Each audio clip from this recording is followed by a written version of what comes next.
అందరికీ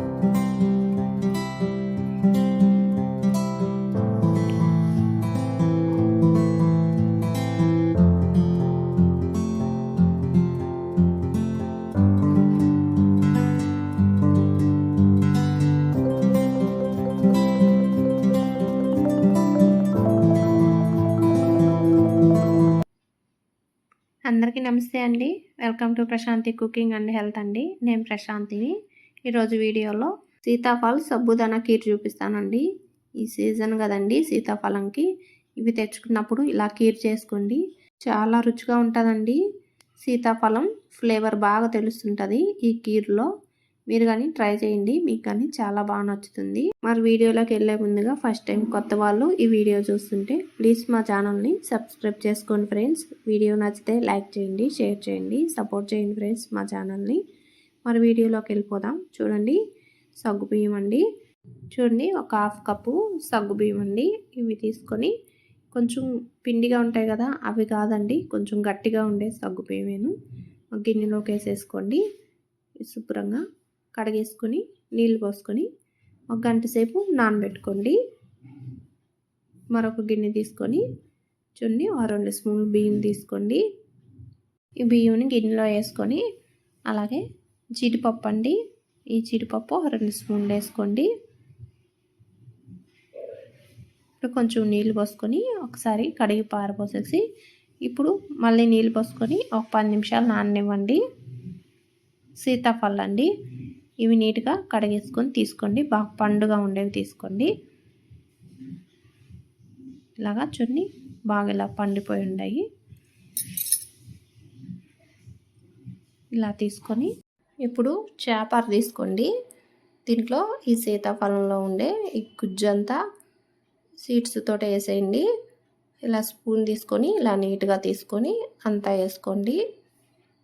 ఇది లేని వాళ్ళు చేతితోనే తీసేసుకోండి. ఇప్పుడు ఇలాగా మూత పెట్టేసి 2 సార్లు కొంచెం ఇలా లాగితే సీడ్స్ అన్నీ వేరవుతాయి, గుజ్జు వేరుగా వస్తుందండి.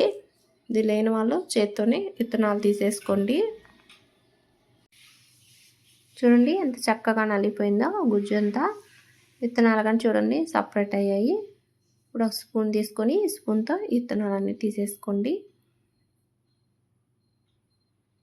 చూడండి, 2 మన సీతాఫలం తీసుకుంటే వీటికి ఇంత గుజ్జు వచ్చింది. ఇది పక్కన పెట్టేసుకోండి. మరొక బౌల్ తీసుకొని కస్టర్డ్ పౌడర్ అండి. ఇంతకుముందు నేను వీడియో చేసి కానీ చూపించున్నాను మీకు. ఇది ఒక 2 స్పూన్స్ తీసుకోండి.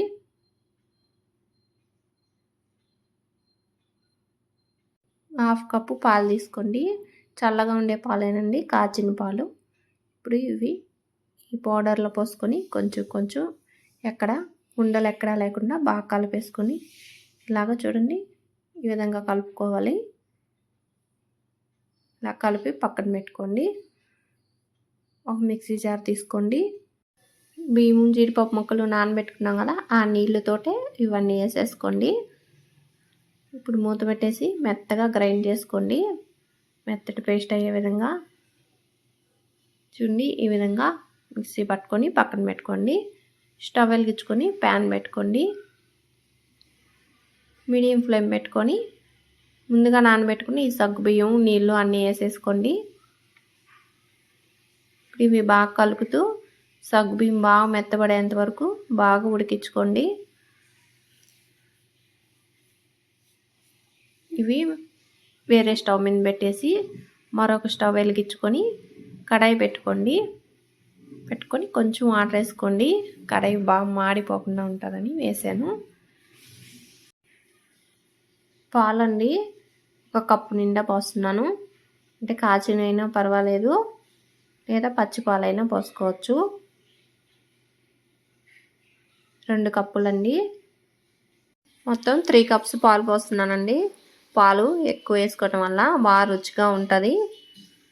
పాలు బాగా కాగి పొంగొస్తుంటాయి కదండి, అలా పొంగొచ్చి ఇలా మరుగుతూ ఉండాలి. అంతసేపు బాగా కాచుకోండి.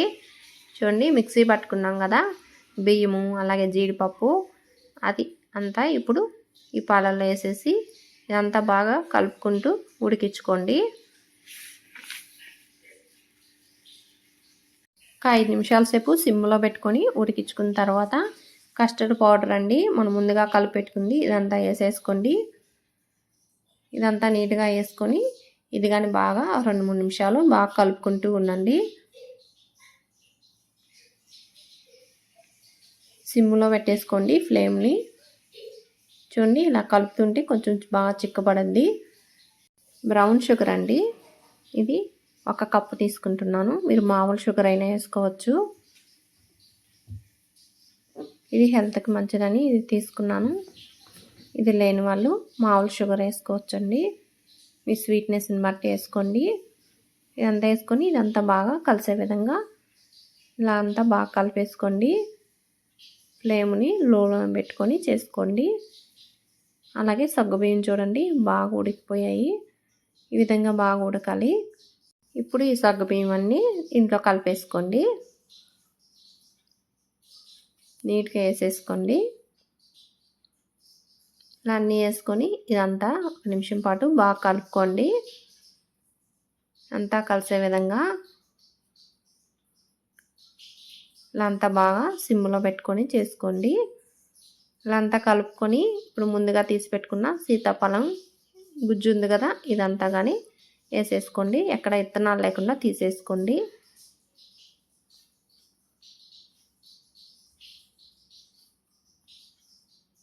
అంతా నీట్గా వేసేసుకొని ఇదంతా బాగా కలిసే విధంగా మళ్ళీ కలుపుకోండి.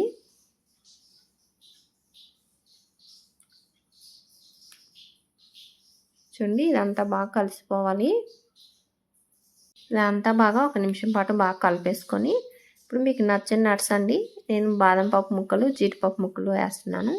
ఇవన్నీ చిన్న ముక్కలు కట్ చేసుకొని వేసుకొని అంతా బాగా కలిసే విధంగా ఒకసారి బాగా కలిపేసుకొని బాగా చిక్కబడిపోయిందండి. ఈ టైంలో స్టవ్ ఆఫ్ చేసేయండి. అయిపోయిందండి సీతాఫల్ సబ్బుదానా కీరు. వేడిగా ఇలాగైనా తినేయచ్చు, లేదంటే మీరు బాక్స్లో తీసుకొని ఫ్రిడ్జ్లో పెట్టుకొని మర్నాడైనా తినొచ్చండి. భలే రుచిగా ఉంది. తప్పకుండా ట్రై చేసి మీకు ఎలాగొచ్చిందో కామెంట్ బాక్స్లో తెలియజేయండి. వీడియో మీకు అందరికీ నచ్చితే లైక్ చేయండి, షేర్ చేయండి. ఇటువంటి వీడియోస్ మరిన్ని చూడాలి అంటే మా ఛానల్ని ప్లీజ్ సబ్స్క్రైబ్ చేసుకోండి. థ్యాంక్ యూ ఫర్ వాచింగ్ అండి.